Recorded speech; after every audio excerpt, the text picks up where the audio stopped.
What's good, everybody? Welcome in to another episode of Land Grant Podcast Network's I-80 football show. As always, I'm your host Jordan, and I'm here with my co-host Dante. Yeah, what's going on? Chilling, man, chilling. It's cold out. Yeah, it is. I really wish the younger people didn't ruin ski mask and stuff, because I'd be like, man, all this walking in New York, I really just wish I had something to cover my face. But I want you to understand that ski masks have been a staple of danger for as long as I can remember. It hasn't been this year, I know, last I know, I year. know, I know, I know. I don't. And that's. I said ski mask because I can't remember the name of the actual thing. I'm talking hmm about the thing that we used to wear under football helmets. Like, obviously, a ski hmm mask is whatever that thing is called. Like that, what Yeah, you like covering up, like well, actually, it's actually winter gear, like the actual winter gear. Ski mask is, yeah. Because I was about to say they've been we all using know them what a for. ski mask is. I Yeah, was like they've been using yeah, them for bank robberies and stuff forever. Yeah, for forever. but nobody really wears ski mask anymore. I'm talking about the like when we was 13, They do. It's 14, just for and you sexual played. content now. Jesus Christ. Okay. I apologize. All I right. We just, apologize. I'm not even I'm gonna get sorry. into this. I'm sorry. Anyway, like I need to find another scarf or something. I need to figure something out because my Instead of face is cold. scar. I'm I'm just tired of my face being cold. it's because everything else, like, I got these nice gloves for Christmas. I wear a coat, of course, it's cold. And as soon as I step outside, just my face. And it's always like it's a 10-minute walk to the train. So I'm always outside. Like Mm. it's not, no longer where I can just heat up my car, run outside, do none of that. So I'm living. Also, I'm trying to keep up on my weight loss journey. I'm trying to be a better person in 2025. How you living? I haven't started yet. Fair I haven't enough. started. Yeah, I haven't started. I'm trying to honestly get my sleep schedule back on track. Last night didn't help. Didn't help it at all. Probably made it worse because I didn't go to sleep until like 7 a.m. Ooh, Yeah. That new Marvel Rivals games just got me in a chokehold when I play it. Like when I turn it on. As long as I don't turn it on, I'm good. But is it like a Super Smash Bros. Like fighting thing, or what is it? you ever seen Overwatch gameplay? Uh, no, probably Oh, not. okay. All right. It's pretty much a hero shooter, third Okay, person hero shooter. Pretty okay, fun. Has all different types of villains and heroes in it, but heard you. yeah. Marvel got to make some money somewhere because nobody wants to watch their movies anymore. That's their fault. They It is. oversaturated. They did too much. It It should is. have just been movies and maybe a television show. Like, Like I understand wanting to, like, they've been in this for like a decade. You want to give them a little nest egg before you phase out their character. But I don't care what nobody says. Most of those shows were bad. But the worst thing that they did, in my opinion, because you could have did the shows, they tied the shows into the movies where you needed to watch the shows to know what's going on. Even mhm. if you just did the shows, just like, you listen, y'all again, y'all been here for a decade.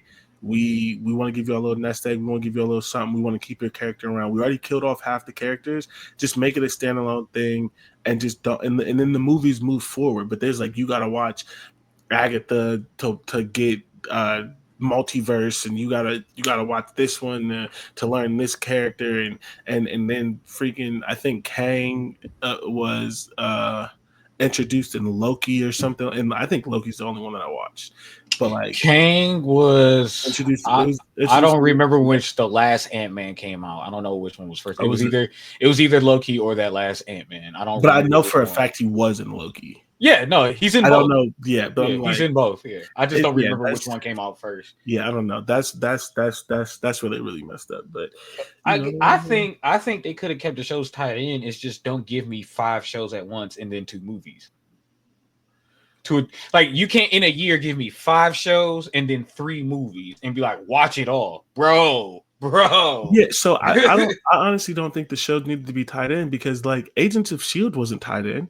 It was just a show. You didn't need to watch Agents of Shield to know what was going on in the movies. But you And do and now. that show, yeah, but that's the problem. That's what I'm saying. They switched that. Like they should have never made it to where you, especially because someone may go to a movie, but they may not want to have Disney Plus where they go like maintain, or they just may not want to watch the show. Like the shows just should have been, if you're gonna do them, they should have just been standalone. In my opinion, I think that's really where they really lost the plot. because they were already doing too much where you couldn't miss a movie, you couldn't miss a cutscene in a movie, you had to stay past all the trailers and all these things and all this stuff. I think I they just think they should have slowed down. 2 movies a year and one show. Call it a day. That's what I'm saying. Like, I think they could have kept the shows tied in. It's just one show and 2 movies that go together. All of them kind of at least connect in a way for that year, maybe even 2. That way you can space it out. I think they just oversaturated us because right after Endgame, they dropped 6 movies and yeah 5 TV shows. yeah All and I get it because they was like, well, everybody's home. So you right. got nothing to do but watch TV because they're But in the that's pandemic. but that's the funny thing. That's Jeez, the that funny was still thing. too much. They're like the only ones that did that. Star I was Wars did it too, but that's owned by well, Disney. yeah. So yeah, I was it was funny. I was literally watching an interview with Punch from, for those of you who don't know, he's the president of Top Dog. If you don't know what Top Dog is, Kendrick Lamar, SZA, all of them. And he was basically just like, they was asking him like, oh, why don't y'all drop? And he was like, if you look before the pandemic, Kendrick was dropping every year and a half. Like if you look, like Schoolboy was dropping, and the 2 that hadn't dropped was, I don't know that everyone's a fan of them, and I know this now, but like Absol almost committed, like tried to commit suicide, and Isaiah Rashad had like 4 years off, partially the pandemic, but the other part is like he was like an alcoholic. Like they both admitted to this. I'm not telling no secrets, but he's like, and he didn't say this, but like when you add that context, and then he's like all the other artists they dropped, but he's like then there was the pandemic, everything was shut down. So I'm like, people wasn't releasing music in the pandemic, and you were just like, here's 20 pieces of content. I think of the shows that dropped in that time, the only one I watched was Shang-Chi. That was fire. I did like that one. the show. No, that's the movie, Shang-Chi. Oh, movie. Right? Oh yeah. And the rings of something. I like that movie. That was fire. I watched 3 shows. The first 3 shows that came out that they dropped at the beginning of the pandemic before they just oversaturated us with everything. Yeah. I watched Moon Knight. I didn't watch that. No, that came later. I'm sorry. Yeah. So I only watched 2. It was Wanda, because I didn't watch the Winter Soldier show. So no, I was never watching that. I didn't like that at all. I didn't like the character. I didn't like the concept. I didn't like the. But that's the only show that goes into depth about what happened during and after the snap. I actually did watch a little bit of that, and I didn't like it because they, especially 2020, they did the Captain America Black race thing, which was already annoying. Which they were, so they were setting that up from the jump, though. I know, but I never wanted that. He's a character. He's an actual real character. I don't care. I never wanted that. They would, and that's exactly how that storyline goes. Cap dies, he takes over. Besides the fact that they didn't let Cap die. I get it, and I understand. Like, I understand that you can't be naive, right, and just pretend that the world is going to accept a Black Captain America. I'm Black in America. I get it. I think they did too much. I think they did it poorly, and it wasn't fun to watch. Like, it wasn't fun. Like, there were way too many shows where they just threw in police brutality and all of these kind of things as a plot point. That's fair. I think because like for me, one of the most all of that shows stuff, out of all. Yeah, because for me, if all of that stuff around 2020 and all the riots and that stuff wouldn't have happened, I think they still would have included it, but it would have been toned down a lot. That was the entire show. Like, it was the whole thing, and I also didn't think they did it well. So I didn't like that. I do know that Winter Soldier show was one of the few shows or few instances where they talked about the real ramifications of the snap and everybody coming back and things like that. So I didn't see the show, but I'm like, I think that concept was cool. I get what you're saying. If they overdid it with the it was bad. In my opinion, it was bad. It was like, it was not like, it was like fucking watching 12 Years a Slave. Like, it was just, it was too much. Like, it was too much. Like, because the only show I know, I only watched Loki and Wanda. I didn't like Wanda. That's crazy. All right, we cannot get stuck on this. I'm gonna make my piece, and you can call me I'm stupid, and I'll accept it because you're not the only one. I could never get into Wanda because I don't like the premise off jump of Shorty fucking a robot. That it just the whole premise of and I don't care. You can tell she was ahead of her time because they kept saying that was gonna happen this year. I don't care. Anyone listening, she was 10 years early. I don't care. Everyone can tell me it's in the comics. You can tell me it's this. You can tell me that she was crashing out over a robot. I didn't care. And then she did the whole thing and they had the whole show and it was whatever. And then I come to find out in the next movie, she's crashing out over some kids that's not real. Nope. Well, Didn't like it, and it's cool. You can call me. You can tell me I'm stupid. You can tell me it makes she sense. You lost, can say it's in the comment. You can say it's a good she show. lost her I could. mind. That's all I it didn't like it. was. I didn't like it. I didn't care for it at all. Loki was okay. I didn't care for it at all. I was about to say, like, how do we think about it this way? How many soldiers do you know that are like mentally, not that you know, but like how many soldier or I people don't that mean. come I from don't mean. war stories where their mind is like just fucked up?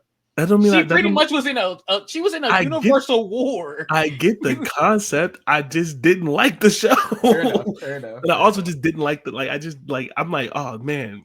I don't have to hear about Wanda and fucking whatever his name is anymore. And then they made a whole show about it. I'm like, I don't care about this. I don't.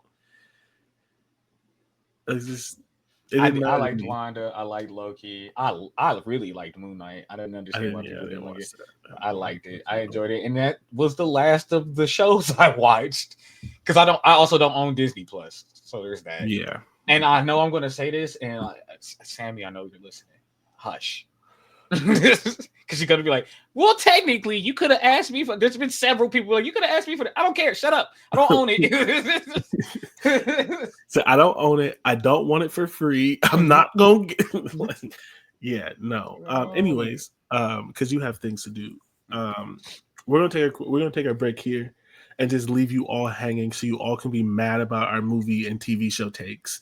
And that's okay. It was ass. I don't care what anybody says, and I Ass didn't is watch it. And crazy. before we go on break, because who gonna beat me up? I don't like. I don't like. I'm ruining my own take. What's the dude's name?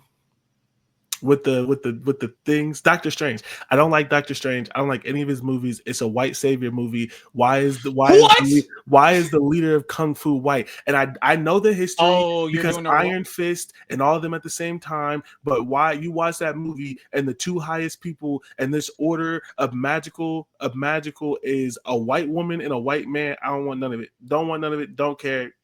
That's it. And we're gonna go on. We're gonna go She on break. And wasn't y'all can. white. Who wasn't white? The sorcerer Tilda supreme. Swinton or whatever her name was.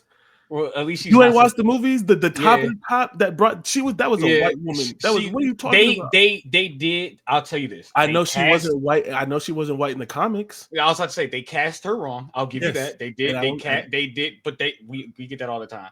But I Yeah, wouldn't call yeah, it white. yeah. See, if that's the case, See, all of you get it. Marvel. You get it all the time until you make a fucking Black Mermaid, and now everybody's pissed off. All right.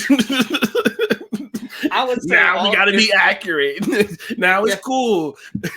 If that's the case, I would say that if all of Marvel was white savior movies. Yeah, basically, but like that one specifically, like that one, Iron Fist, the Iron Last Fist don't even got Samurai. a movie. I know, but it's because there's like a time period where like black exploitation films were all like big, and so they countered that with all of these like white people learning fucking karate and kung fu, and that's when you get the original Iron Fist, you get Doctor Strange, you get the Last Samurai, and all these Doctor fucking. Strange don't even do kung fu. I, it's me saying kung fu is probably messed up. It's in the you get white people becoming important in various Asian like practices and things in movies and TV shows, Okay. and going to save all of these races and all these things and like what like why is a white man the last samurai? That's But you put a black samurai in a game and they fucking tripping, and that was historically. You know what? See, this is why I didn't want I'll to say. say We going on I commercial. agree with you with that. That has nothing to do with Marvel, but I agree with you. I know. The Last Samurai But being my a white man is insane. but my thing with Marvel is Doctor Strange, the Last Samurai, Iron Fist. They're all in the same they're all in that same era, that same like time frame. So I never liked it from jump because I never liked the concept. And then when I watched the movie and the top of the top was like, I get it, it's gonna be a white man. That's the comic. But then they took the Asian lady and made her white. Well, but like in the second, if you didn't see this, have you seen the second Doctor Strange movie? I don't know. Yeah, he's not the Sorcerer Supreme. It's an It's, yeah, Asian yeah, man. yeah, yeah, yeah. It is. It is. It is. Yeah. I do remember that. But they played it up like he was. What is this freaking He American never. story? He and he was I'm the he didn't supreme. he didn't want to do it. I remember that he gave him the title just so they could beat the villain in the last movie, and then he gave up the title Yeah, okay. immediately. Yeah. Good on him. Anyways, uh we are gonna take a break for the ads and we'll be back to actually talk about football.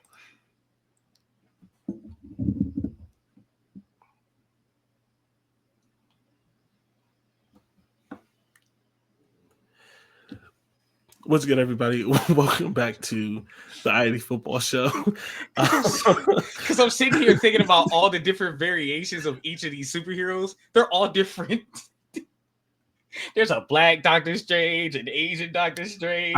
I know, but the original, like it's the black exploitations was the 60s and 70s.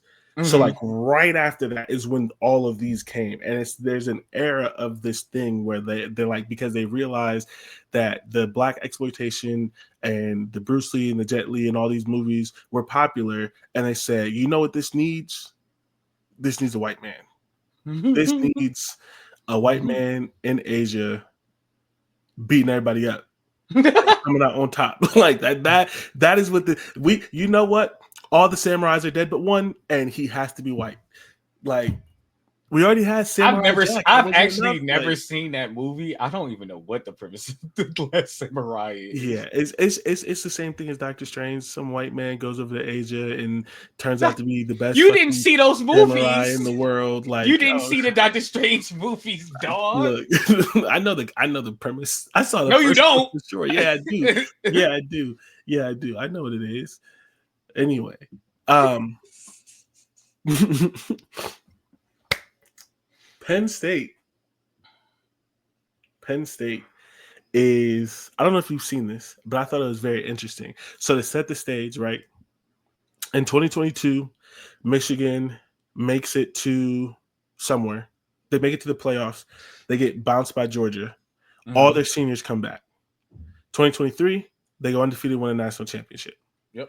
2023, Ohio State, their famed class, Marvin Harrison Jr., all these people, they lose to Michigan for the third time in a row, and they don't make it to the playoffs. They don't win the Big Ten.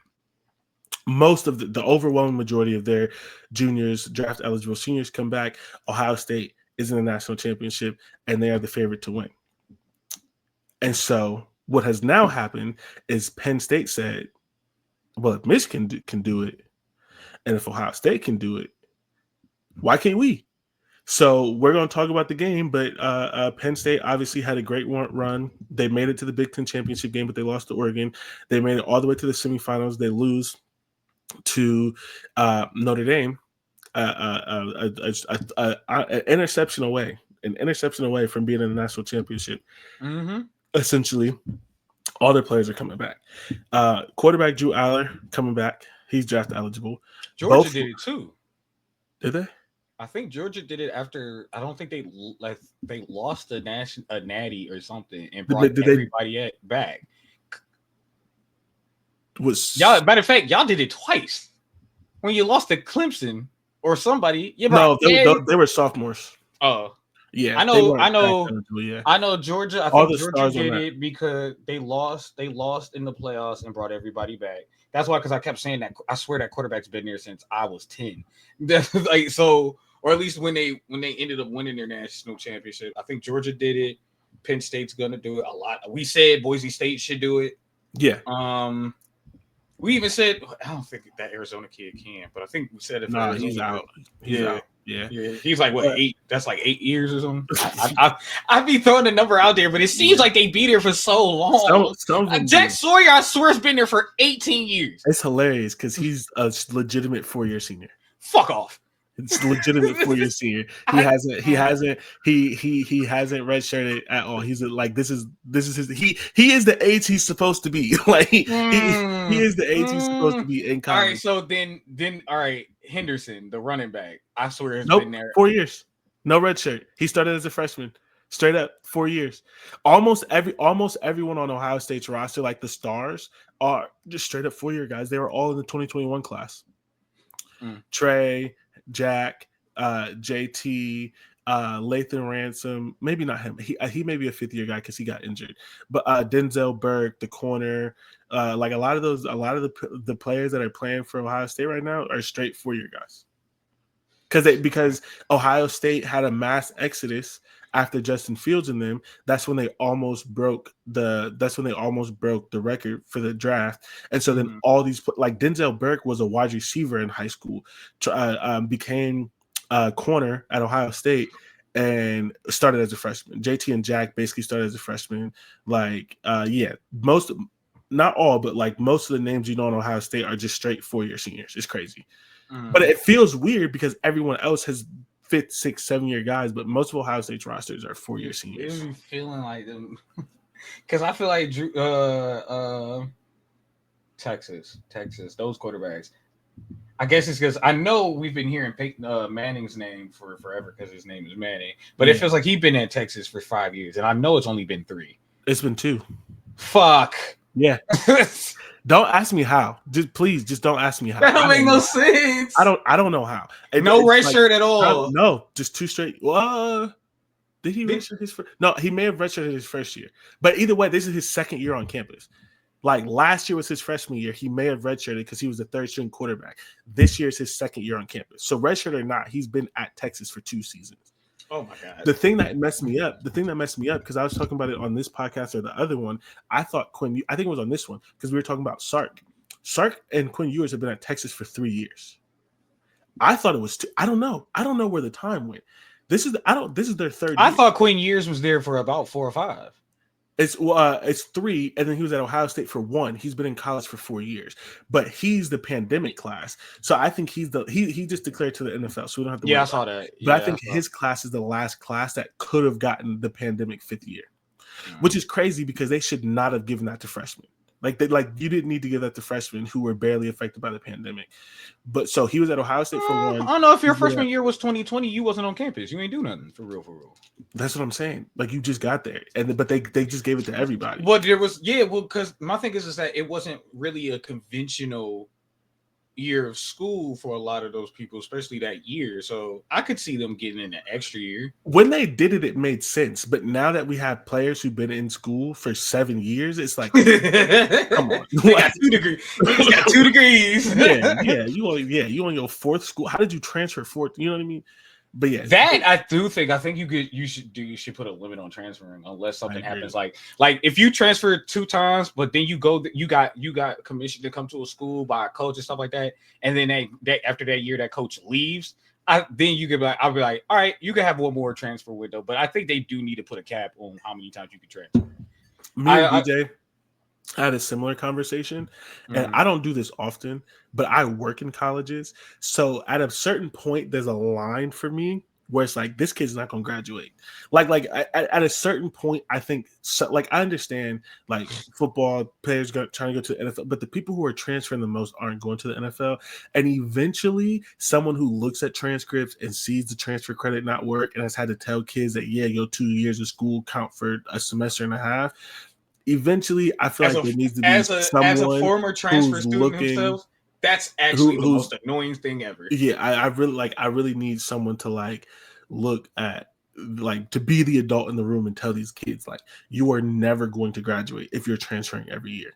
Yeah. But nobody cares about actual college for college athletes, and so I stay out of it most of the time because I understand the business. I get what it is, but certain things like all the like that bothers me. Like this kid, like, there's no way you in your 3rd year of school and you taking English 1 for the 3rd time because it didn't transfer.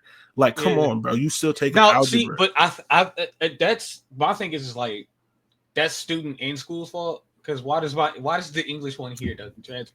And yes, that is a totally other problem. And certain states and certain places are fixing that. And a lot of times, if you go state school to state school, they've made it to where, like, history, English, that kind of stuff. But the thing that really messes up a lot of the athletes is they always want to take, like, they never want to take American history. They don't want to take African American history. They want to take like history of the polio vaccine, and like they're the only school in the country that has that. Or like if they're like, and Well, you if they're at know why like they Ohio doing that. State, they want to take like history of land grants, which I don't know if that class exists, but like they want to take history of land grants or something.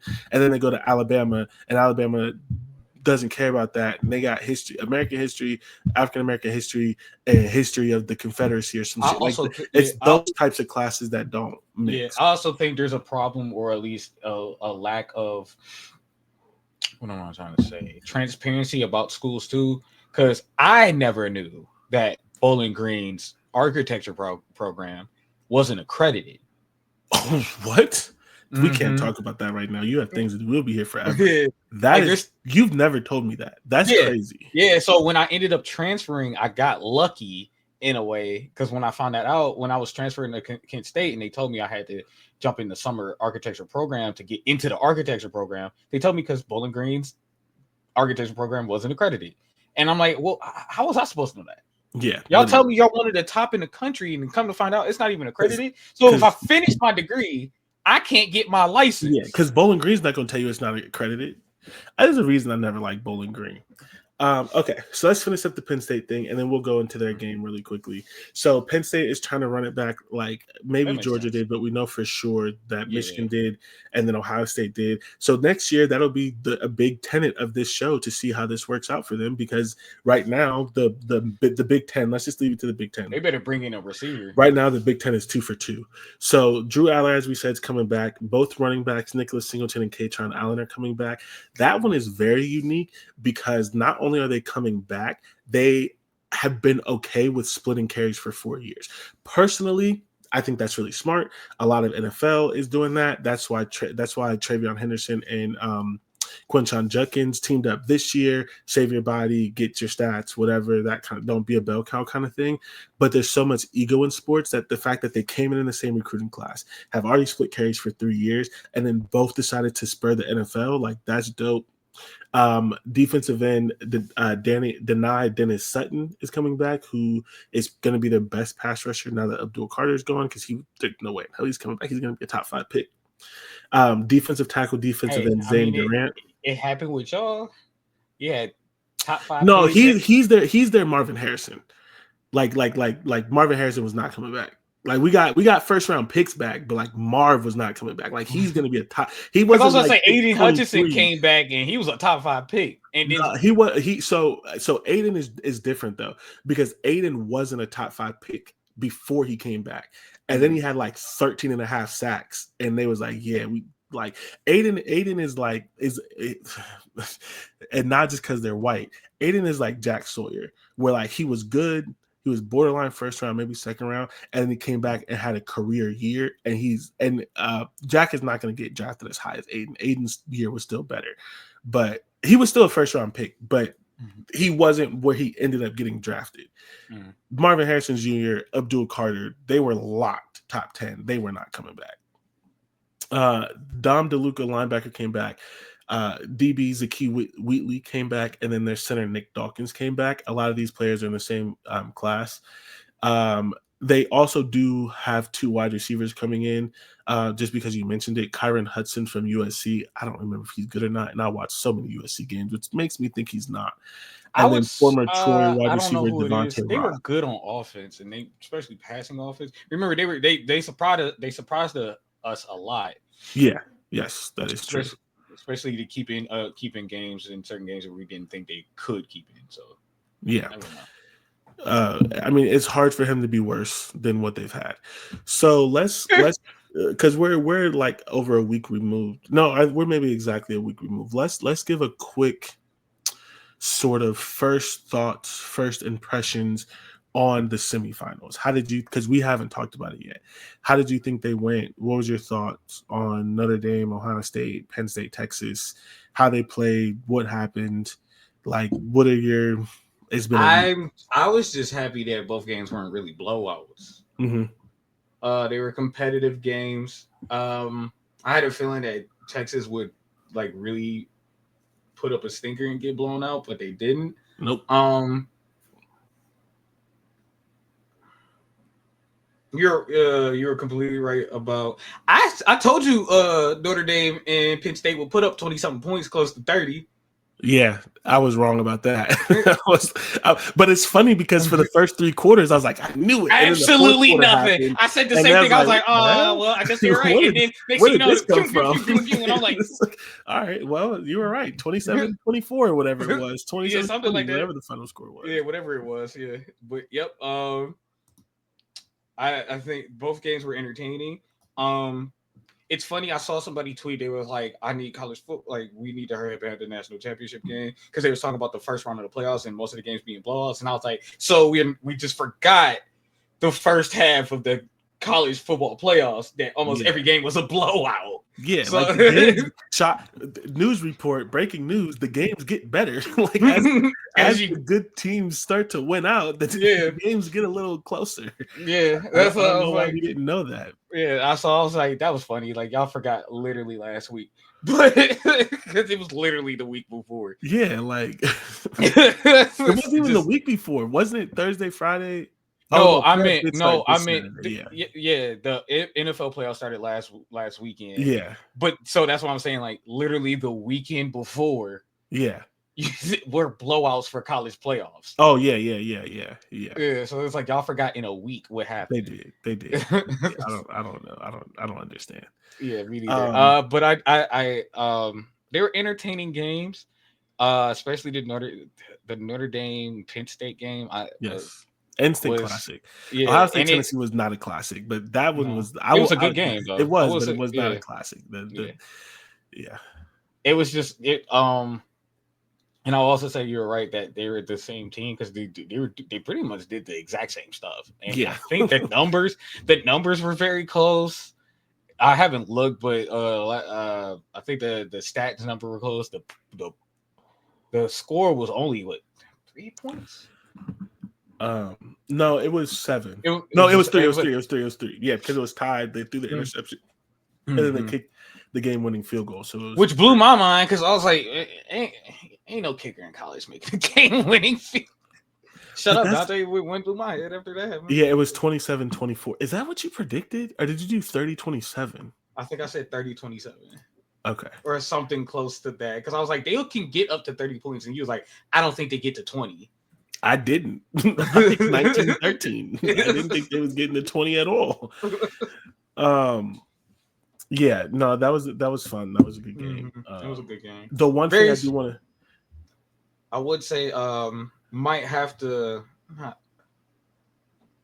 Congrats to I forget coaches' names like crazy. It's because I really don't care. I do not care for coaches, especially after what just happened with the Steelers. I do not care for coaches right now. Which team? Notre Dame's. Marcus Freeman. Both of them, actually. Both of them. Because I think James Franklin coached a winning game. Thank you. I'm glad you agree. I said this on the other podcast. I wanted to say it on this because it's the Big Ten podcast. James Franklin did not lose that game because of him. Like he's lost other games, and that is true, right? And so I thought it's not unfair because it's his record, but as soon as the game was over, they posted his record, and it's like 1-15 and stuff like that, and that's not good, and that's his fault. It's not. He did not lose them that game. No, he pressed the right buttons. He did the right things. The one thing that I will say that he did lose, something just happened. And honestly, it reminds me of like the Ohio State Georgia game, and that he did lose them the game technically because he accepted a roster with bad wide receiver talent. Just like Ryan Day technically lost in the Georgia game because he accepted a roster with a bad kicker. So like throughout the course of the year, like the roster decisions are on the head coach that did come back to bite him. But as far as in-game management, having his team prepared, having a good game plan, them being up to the moment, like all of that kind of stuff that has not happened with them before. He coached a good game, and I wanted to give him credit. I'm glad that you felt the same way. Yeah, like he coached. They both coached a really good game, start to finish, especially on defense from both teams. Yeah. But I mean, that was the thing. Like I said, the whole time it was strength on weakness on both of them because both of the offenses weren't that good. Which I still don't know how they scored all those points because the defenses were really like. I have to say, I think it was a that take is just not really. It's a 17-14 fourth quarter. I'm gonna have to say this. I don't think that take is liable anymore. I think both offenses were good. You just they had. I think they just. I think it had time had to come. They had to work to be good. I think they've been good. I said they've been decent to good the past 3 to 4 weeks, which is not fully true because there was a 3-week gap. But you know what I mean by 3 to 4 weeks, like the last 3 to 4 games. I think they were good offenses, especially in the playoffs. Both teams were good offenses in the playoffs. It's just it took time. For Notre Dame was awful against Georgia. They just won. They had like 90 passing yards. I can't. I respect. Yeah. Well, Georgia stinks, and I said that. I said it all year that Georgia stunk. Yep. I didn't think they belonged there. I said it all year. Georgia stunk. We were not wrong. Just for the sake of your time, we'll move on. You know what's hilarious? People who don't know me that well are like, "Oh man, you're gonna have to apologize to Ryan Day." No, I won't. And I'm not going to. He still got time. But not only does he still have time, I wasn't wrong. He got better. I will give him that. He's coached better. Cool. But that doesn't erase the history. I'm not apologizing to shit. He actually did what he was supposed to do, which was good better. Job. Like you're supposed to become better. Ohio State fans, metaphorically put him on a performance, a pit. We put him on a pit, and he got off the pit. I'm not gonna apologize for putting him on a pit. He was late to work. He didn't show up. He didn't clock in. He didn't clock out. He didn't do the things. He had food on the floor. He had food on the floor. You can't have. I'll give him credit. I'll give him credit for what he's been doing now. Absolutely, and turning it around. But I was not wrong in what I said, and I won't apologize for it. Because what is there to apologize? Literally last year, you messed up. Yeah, that's why. It's funny. It was only a couple of weeks ago. That's your last game of the season. You were definitely not supposed to lose that game, and you did. No, yeah. The rematch should have been in the Big Ten championship game. Yeah, not in the playoffs. Yeah, I just think a lot of fans are so like fair weather and like when it's bad they hate their coach, and when it's good they love him. And it's like I am who I am. I said what I said, and I meant what I said, and it was true. It's like when people tried to say that about JJ Redick. They was like, "Oh, well, how you feel about him now?" I was like, "It's the beginning of the season." Like it's the beginning of the season. Yeah, you have to. And actually, and it's crazy. I saw a stat. We go past, but every highlight thing the Lakers are supposed to be doing, when like LeBron passed Kareem and all that, the Kobe statue, all that, they've lost those games. Yeah, every single one, anything that's being highlighted, they lose the game. Yeah, Michael Cooper got his jersey retired last night. They lost by double digits. Yeah, I think it was double digits. I actually don't know. I just know we lost. Yeah, I think it was. I think it was pretty bad. The one thing I do want to say, and because I say this about everyone, I say this all the time. Anyone who listens to the show, if you can criticize somebody, you also got to give them props. I believe in being fair. And so on top of just the fact that Ryan Day got here, that he did a good job, that he has showed resiliency, he hasn't let the program get to him and all the other kind of things, I really have to give him props because that game against Texas, they lose earlier this year, and they lose almost every other year that he's been there. That is the exact game that they lose. That, in my opinion, that may be his best. I have to give props to Texas too. Yeah, honestly. Yeah, and I do want to do that as well because I won't say that I was dismissive of Texas because it's how I felt, and they proved me wrong, and I want to give them the respect too. But Ryan Day, that's a game that they lose a lot because he overthinks it, he gets anxious, he gets tight, he makes it back. Like and the example that I gave, because we've seen this a million times, the 4th and 2 when they get to 18 yards, he used to kick there. Even though he knew he had a bad kicker. They were at like the 35. Ryan Day of old would have tried to kick a 52-yard field goal, and they would have missed, and it would have messed up the momentum. Instead, what did he do? He was aggressive. He went for it. They called the perfect play. The play was a touchdown if Will Howard could keep his feet, and even that didn't stop him. They didn't get down that he fell. They went in and scored. If they don't score there, if they kick a field goal and miss, and Texas gets the ball at the 35, Ohio State loses that game. They might just move down the field because they were moving. They were doing well. at At the that end, point, yeah. And at so that point of the game, I like, want to give him like he is legitimately coaching better, and I want to give him credit for that. And then, like you said, to go into Texas, I didn't think Texas was that good, partially because, and I know this is hard to say, but you never know. They legitimately did not play a good offense. The best offense they played all year was Georgia. And we didn't think Georgia was good. So when everyone's talking about they have the best secondary and they have all these things and all this stuff, I'm like, I see it, but they haven't played anyone like Ohio State. I think Ohio State should still be able to score. Georgia had a good secondary. They had all Americans. They had all Big Ten players. Like this isn't the first good defense that they played. And Texas, I mean, they played well. They had a good game plan. Um, they are, in my opinion, because everyone's trying to compare this to Notre Dame, I think they are one of 2 or 3 teams in the country that can take Jeremiah Smith away from that.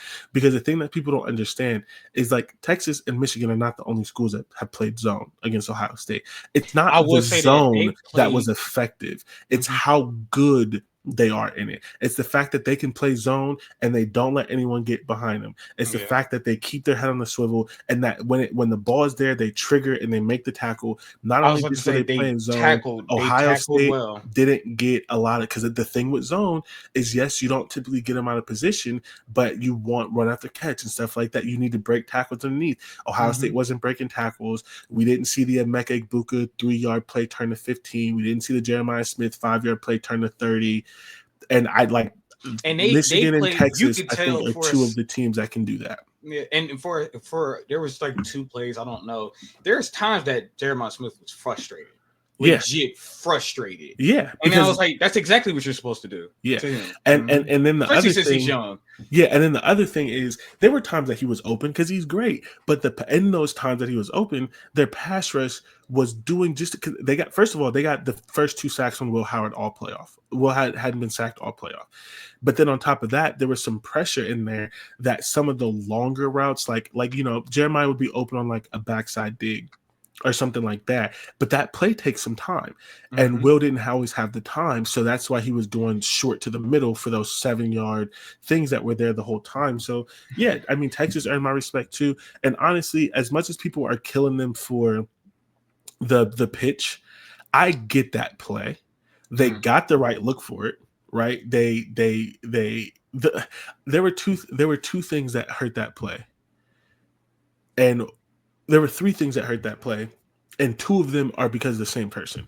One, Caleb Downs is one of the few players who's fast enough to recognize that play, go behind the block, and still meet the running back at the spot. Hmm. 2, Caleb Downs is a fucking computer, and he said, "Oh, Georgia ran that play against us last year. Wasn't Texas." He remembered that play from another game from another school from last year, and he recognized it. Not many players are doing that. And then 3, Ohio, like Lathan Ransom is just great against the run. I think that play was doomed even if Caleb wasn't there, because Lathan like literally beat the block of a first round tackle and was there. It was just a bad play against Ohio State safeties, but it was sound logic, especially on second down, because you think worst case you lose 2 yards. And now it's third and goal from the 3. You don't expect to Hmm. lose 7. That's a kind of a unique situation. Yeah, that's So yeah, different. I think Texas. I mean, even Quinn played good for the most part. He didn't throw his interception until he was pressing. So like, Hmm. it was a good game. I want to give a lot of credit to Texas. The one thing that I'll say about Texas before we move on is we talked about Michigan did it. We talked about Ohio State did it. We talked about Penn State's doing it. All of Texas's players are leaving, and I think that really sucks because Texas was in these semifinals 2 years in a row, and Yeah, all that's their actually players kind were of young. nuts. That All is the kind of players are young. nuts. Quinn is gone. Both offensive tackles are gone. Both Jaden Blue, the running back, and I don't know his first name, but Golden, the wide receiver, are gone. The one safety from Clemson is out of eligibility. Like the corner is gone. Like, and I'm like, you don't want another shot? You're at the semis 2 years in a row, and the hater in me is like, oh, they don't believe in Arch. But there's no proof of that. I just wanted to hate a little bit because I'm like, I don't if know they if it's believed in Arch, they would come back. But I just thought it was crazy. Like because all of their stars are can leaving. Quinn come back? Yeah, but they weren't going to play with Quinn. Like Texas was moving on to Arch, no Okay. matter what. I'd say this. I get wanting to come back, but sometimes it's like Yeah, the whole point of me coming to college was to make was the to go. NFL. Yeah, yeah. Yeah. It's just interesting that all of them are gone. I Like mean, all of their all like not if no anything, one. it's just that's normal. That's truly just normal. Yeah, I guess. Yeah, I guess you're right. That's probably is Yeah. normal. That's just normal. Most people do not come back for real. Yeah, fair enough. Okay, so Ohio State, Notre Dame, and the Natty. Ohio State is the big favorite, but Notre Dame has. I mean, they Notre Dame. I just like. I want to give so much credit to Marcus Freeman for like because Second year there. part of the reason I think Ohio State may win big is because of all of Notre Dame's injuries. But getting here, despite all the injuries, is one of the best coaching jobs I've seen. Marcus Freeman is very much a culture guy. His players love him. His team is young. They're going to be You back could tell they next love him. year. Like he's pressing the right buttons to bounce back from the NIU thing, and we disagree, not entirely, but we disagree a little bit. I think their offense is dog shit, but it doesn't matter because it's been good enough. They're pressing the right buttons to get It's here. been The good. defense It's is been good great. when they Like need it. um, I think like Marcus Freeman's done a hell of a job. He's going to be a force. I can't wait till he's Ohio State's coach in like 10 years. Like yeah, yeah. No, Alabama gonna take him. congratulations. He's not going to the South. Actually, let me not say that. That money get to talking. He might go anywhere. That money and that But weather get to talking. yeah, He might, if anything, he might go to Florida. Like yeah, he might go to go Florida. anywhere. But it's hard because his entire career he's been in the same spot. So like just because he has doesn't mean he won't. But yeah. Yeah, I think this is going to be a fun game. The fan in me wants it to be close. The football fan in me wants it to be a good game. The Ohio State fan, of course, wants it to be 28-0 in the first quarter. So I've already talked about this, so I want to hear your thoughts, and then I'll just add in. Where are you at with the game? What do you see happening? What do you want to happen? Like, where are you at with these teams, this matchup? Not honestly, since Notre Dame shocked me, surprised me, because I thought Penn State would go in there and win the game and kind of not look rattled. Because to start the game, Penn State looked pretty rattled. So I would say I'm looking forward. I think it's going to be a good game. I think it might be close, only because again, these are probably technically right now. I don't think they're the two best teams in the country, but right now, technically, they're the two best teams in the country. They don't seem to be afraid of the moment for Notre Dame, which is coaching. Because we all know Ohio State literally wanted this moment, so they're not going to be afraid of it. That's why they all came back. It was to come back to beat Michigan and then win a natty. You're getting half of it, so we already know you're really for real ready for this moment. I think Notre Dame hasn't really looked like the spotlight was too big, and I think they're legit looking forward to this game. I think they're looking forward to playing in the national championship since I don't know how many people really saw this happening. Yeah. So I agree 100%. Just for the sake of the podcast, for the sake of content, do you think there's a chance that because they've been fighting for so long and so hard and they got to this moment that they fold? Because it has happened before. So just do you think I can see them folding. The reason why I don't fully see it is because they've played the same amount of games Ohio State has. It's been the same route for both schools. The reason why I say fighting so long is because they lost to NIU. They couldn't lose again. So like each week they've been fighting for their life. Where the Ohio State lost, and again, I was about to say technically Ohio, in my eyes, Ohio State has been fighting since the USC game. Where it's the teams they're playing. Nebraska? Or they didn't play USC. Which game? Oregon. I'm sorry. Oregon game. Because they lost that game. Yeah, but Oregon was the number one team in the country, so they would have been. No, you're right, but I don't think. I think Notre Dame would have had to fight regardless of if they lost a game, regardless, because like Notre Dame doesn't really play much, and I think the reason why I say even Ohio State has been fighting is because no one expected Ohio State to lose a single game this year. And not only did you lose one, most people did Yeah, not expect, because even me, I didn't truly believe they were going to lose a game this season. I gave them the, I said, I yeah. predicted Oregon would win the game, but even in my head I was like, I don't think they lose a single game this year. Yeah, all year until the season started, because then my fan brain clicked in. All year, I said they would lose the first one and they'd beat Oregon in the rematch, and I was right. I just thought the rematch was going to be the Would Big be Ten in the championship Big game. Ten championship game. But So yeah, that's what I'm saying. Like, so I would say that the reason why after the Oregon game they were fighting, because you knew you couldn't lose the Michigan game.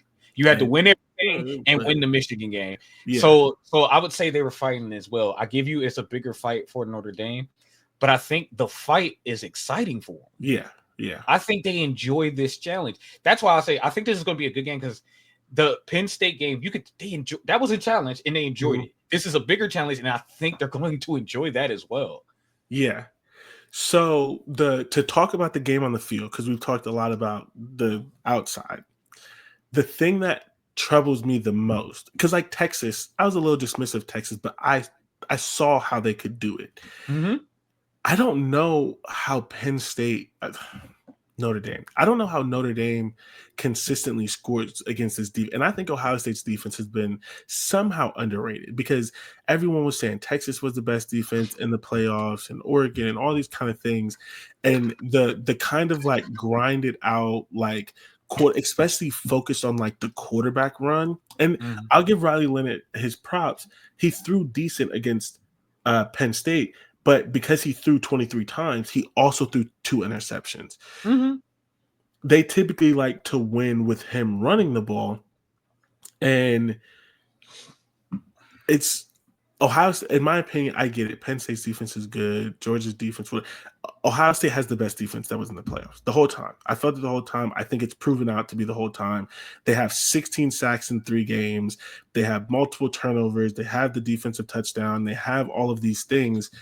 And so while I see the potential for the good game, I really, and I'm not trying to be disrespectful to Notre Dame because they've gotten here and they've earned it, but I see the potential for the good game and that Ohio State doesn't show up, because even the Texas game was on the verge of like being a blowout, and then Ohio State had 9 penalties that, according to their math, Ryan Day said it himself, the 9 penalties, 6 of the penalties, and then the 1 interception ruined 7 promising drives. There were 7 drives that Ohio State ruined themselves, and they could still score 21.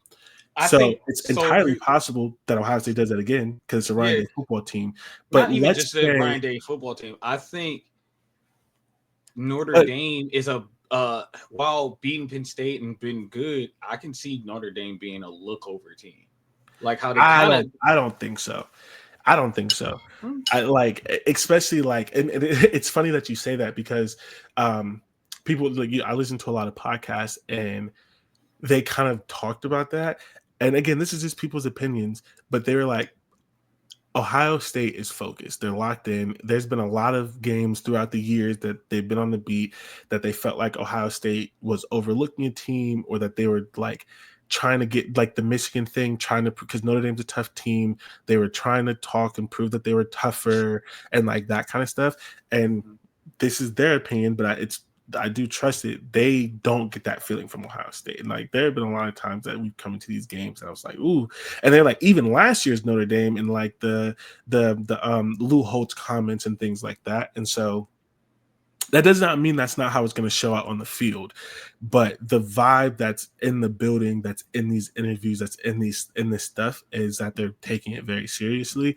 And I really think Well, that of they course, I are, hope so. because Yeah. they really do need it, right? Like, all like, and I hate to do this because it's just as important to Notre Dame, but Notre Dame could lose and come back next year, and most of their roster is still there, especially because of how many injuries. I would imagine a lot of their players come back. Oh yeah, All of Ohio State's contributors are out of eligibility, so there's also that like extra level of fight. Like, again, not Notre Dame is not taking this easy. They're not taking it for granted. That is not what I'm saying, but there is that like extra level of fight of like, legitimately, this is the last time I'll ever wear the and uniform. that right, and even in that case, I as a Freeman, if I was, I'd be like, this is their last chance. Let's ruin it. Yeah, I mean that would yeah. Let's ruin it. That boy Jack and all them, they're not coming back. No. Let's get it here and then run it back. Yeah, Right? I mean that should definitely be the messaging. Yeah. Yeah. Um. Because that'd be the thing. Because I'd be like, at least that's how I would coach it. We're definitely underdogs, especially with the injuries. What if we win this game though?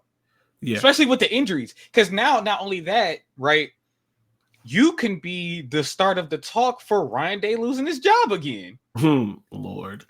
Because it's the same. It started with you. You lost to Oregon. Fine, Oregon was number one, but then you lost to a very depleted new coaching staff, Michigan, which started the talks again. They were kind of there, but it really brought them up again when you lost that game. Now you go against Notre Dame with young players. You brought back everybody. This is the whole point of bringing back everybody. They have injuries and young players. You lose that game, you start to talk again. We all know his job is secure, but you definitely start the talk again. Because I've been seeing people going, "I'm sorry, Ryan Day." You're like, why are y'all apologizing to this for man? what? He's literally been a bum. Like he has been a bum in some of these situations that you had every right to criticize his coaching ability. Yeah. I would just say anything can happen. I don't give Ryan Day credit for the culture changing for this year and them being tougher and wanting to win and stuff like that. I think people were going to probably give him credit. I don't. I give it to the players that came back. The culture changing, I give it to the players. I give him the smallest modicum, but it's only because of the relationships that he's built with the players. And the reason why, well, hold on, let me finish. The reason why I say that is more than I've seen with any coach. These players are very defensive of him because of how much they love him, to the fact that even though, in my opinion, and a lot of people's opinions, he's the one that let them down, they feel like they let him down.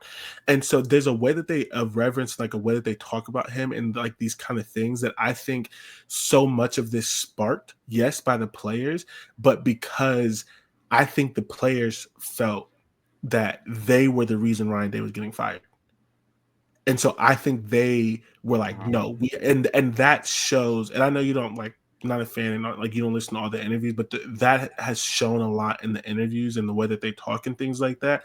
So it is the players, but and I'm not trying to speak ill of Steve Sarkisian because I don't know, but for an example, right, Steve Sarkisian didn't have that pool where his players were like, no, we're going to come back and we're going to fight, right? Michigan's players love Jim Harbaugh. They said, we're coming back. We're coming back for Jim, right? I bet you next year when Drew Aller and them talk, they're going to say, like, we want to do this for James Franklin. We want, like, I'm not trying to pretend that Ryan Day is the only coach in America that's like this, but yeah.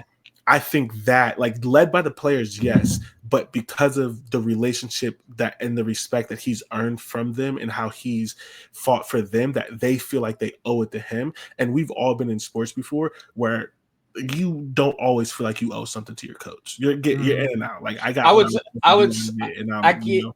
think that's what's being said out to the media.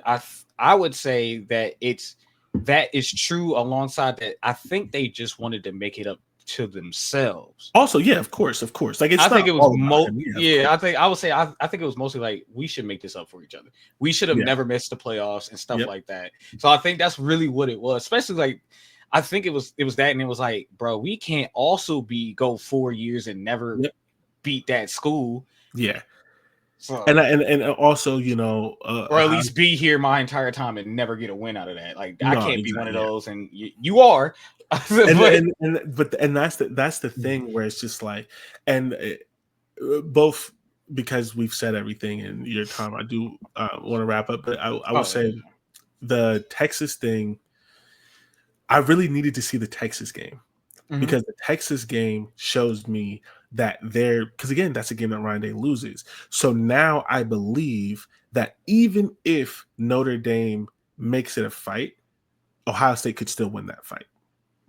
Where if they boat race Texas, they won 40-7 or whatever, and then they had to play a Penn State, they had to play a Notre Dame that was going to play this like grinded out style. You're like, I don't know if they can do it, because Ryan Day doesn't win close games.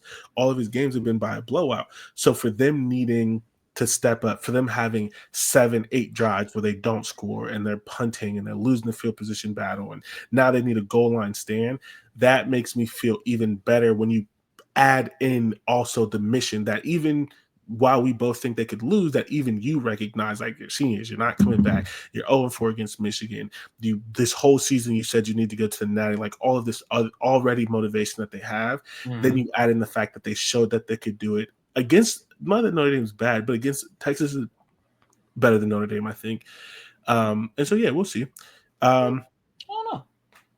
Well, I mean, Texas has a quarterback that can throw the ball, so I was going to say I don't think Texas beat Penn State.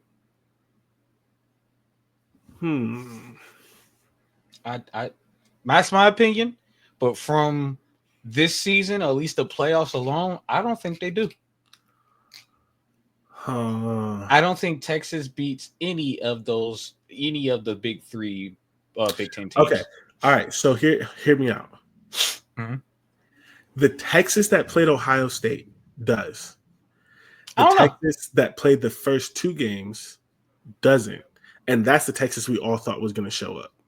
I don't know. I don't know if I fully agree with that. I get what you're saying. I don't know if I fully agree with that. I mean, I don't think Texas beats Oregon or Penn State. I don't think they beat Oregon. I don't think they beat Penn State.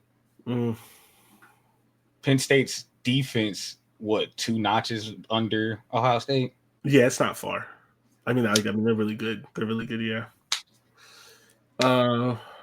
And they had a sneaky offense to finish to get it. I would say there's 2 sneaky offenses in a much better. I think Penn State has a better defense than Texas. I think the same thing happens, that they sneak out of there with a win, or squeak out a win out of that. And I think Oregon does too. I also don't think Oregon does the weird stuff they did against Ohio State. Yeah. I don't think they go man coverage, keep it going. Like, it's all hypothetical. My biggest problem with Penn State beating Texas is the same reason why I picked Notre Dame to beat Penn State. Penn State doesn't have a single wide receiver of value. And so, like, unless they run all over Texas, which is possible. I mean, they ran all over Notre Dame, so like it is possible. Yeah. I mean, they ran for 200 yards on and 3 touchdowns on basically 5 yards of carry. So like, I was about to say Texas gave up running against Arizona. So yeah. Man, I wish we would have seen that game. Shit, that would be fun too. That's the thing. Everyone's complaining about the playoffs. I'm like, all these matches, like after the first round, all these matches would have been fun. Texas, Penn State, Texas, Ohio State, Notre Dame, Ohio State, which we're getting. Notre Dame, Texas, Georgia, Ohio State would have been a snooze fest. But like I would have loved to see Penn State. Oh, I think I don't even turn that game on just because it's like, because we've seen it. We've seen it so many times. I'm not turning that game on. It's like that Georgia Ohio State would have been like the 2018 Warriors Cavs. I don't care. I don't care. I've seen it enough. I don't care. Yeah. Okay. So what's your score prediction? I don't have one. I don't have a score. I don't even have a winner. You're not gonna go. I don't have a winner. I don't, because Notre Dame has been surprising to me. I didn't think Notre Dame would be in the national championship game. I didn't think Notre Dame would win their first game. So I don't know. I don't know. Ohio State was dominant, and then it's a close game against Texas. So I don't know. I really do not know. I think because I think Notre Dame has shown that they've been ready for the moment and they want the moment. And Ohio State came back for this moment. So I don't know. I don't have a winner. I don't have a score. I think I'm not even going to say it's going to be low scoring, because I say that, and every single time, like literally every single time, it is not. So I think we'll see 20-something points from both teams. Just don't know who wins.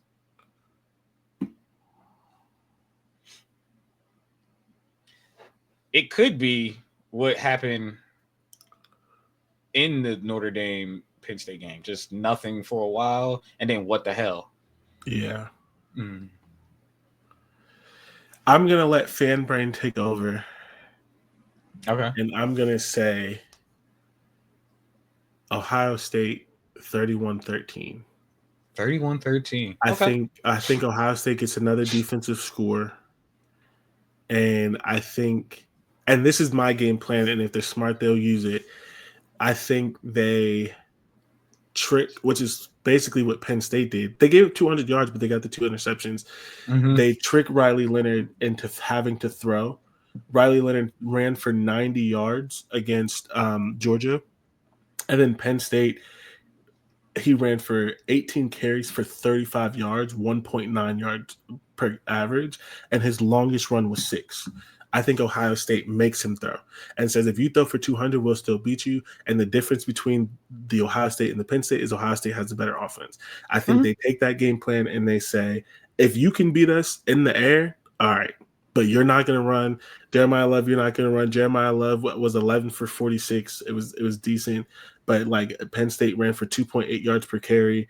I think Ohio State said beats us, and he's shown that. I don't know that he can do it. He threw 2 interceptions against Penn State. I can't believe they won the game when he threw 2 interceptions. I don't think you can throw 2 interceptions against Ohio State and win. So that's fair. That would be my game plan. That's what I would do. I think Ohio State's capable of it. And 31-13. 31-13. Okay. Yeah. I can't pick a winner or a score. I just don't know. Yeah. I just don't. All right. Well, this is a national championship. We don't need a pit stop. We don't need to talk about nothing else.